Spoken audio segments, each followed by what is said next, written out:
There is a stretch of water between Malaysia, Indonesia, and Singapore, only 1.7 miles wide at its narrowest, that quietly influences the price of energy, electronics, and almost everything that crosses an ocean to reach you. For 350 years, every attempt to fix it has failed, always for the same reason. 1677, a Thai king wants a shortcut. A canal cuts straight through the narrowest point of the Malay Peninsula, so ships don't have to sail all the way around. He sends an engineer to check. The engineer comes back with a warning. It isn't worth attempting. So ships kept going the long way through a strait running between Malaysia, Indonesia, and Singapore. For 300 years, that stayed a footnote, a weird bit of 17th century trivia nobody needed to think about, except somewhere in the last few decades, that footnote became one of the biggest vulnerabilities in the entire global economy. You've probably heard of the Strait of Hormuz, but there is another choke point that's just as critical and far less discussed. It's the Strait of Malacca.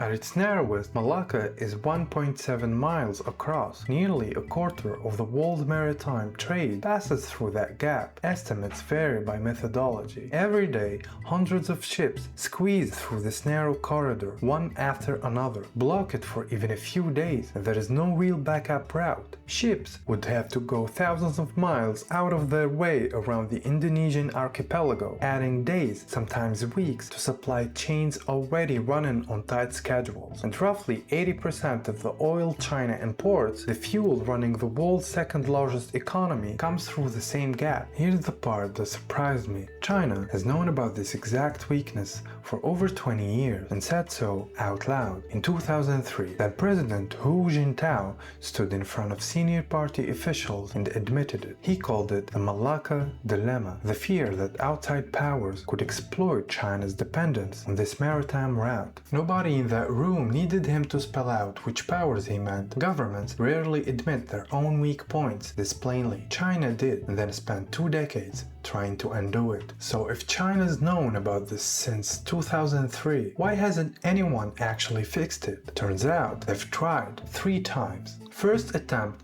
that old 17th century idea, dusted off with Chinese money in the early 2000s, build the canal the engineer had rejected centuries earlier. Thailand looked at the plan and in 2003 declined to move forward. Second attempt, a pipeline instead of a canal. Skip the strait entirely, run the oil overland from Myanmar to China. China spent billions on it. It's real, it works, and it still only covers a small slice of what China actually needs. The Malacca Dilemma remained. Third attempt, the canal idea again, revived through China's Belt and Road Initiative around 2015. And in 2020, Thailand scrapped that one too, worried that a Chinese-funded canal running straight through their own country would come with strings they didn't want attached. 3 attempts, same result. And that's when it clicked for me. These don't look like unrelated failures. They look like the same failure wearing 3 different outfits. A canal, a pipeline, a railway, doesn't matter what shape the bypass takes. Whoever actually builds it doesn't just solve the problem, they become the new gatekeeper. That's not a side effect, that's the actual reason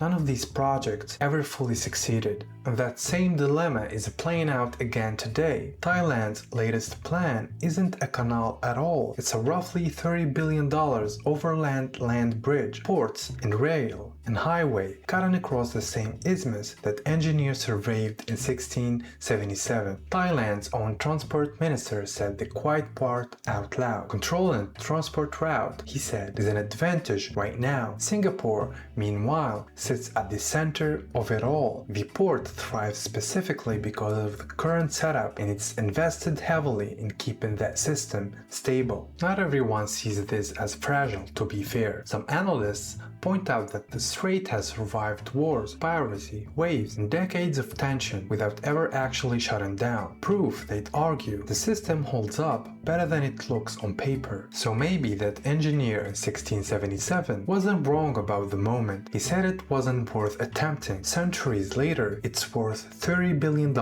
because the hardest part of global infrastructure was never digging the canal, it's deciding who gets to stand beside it.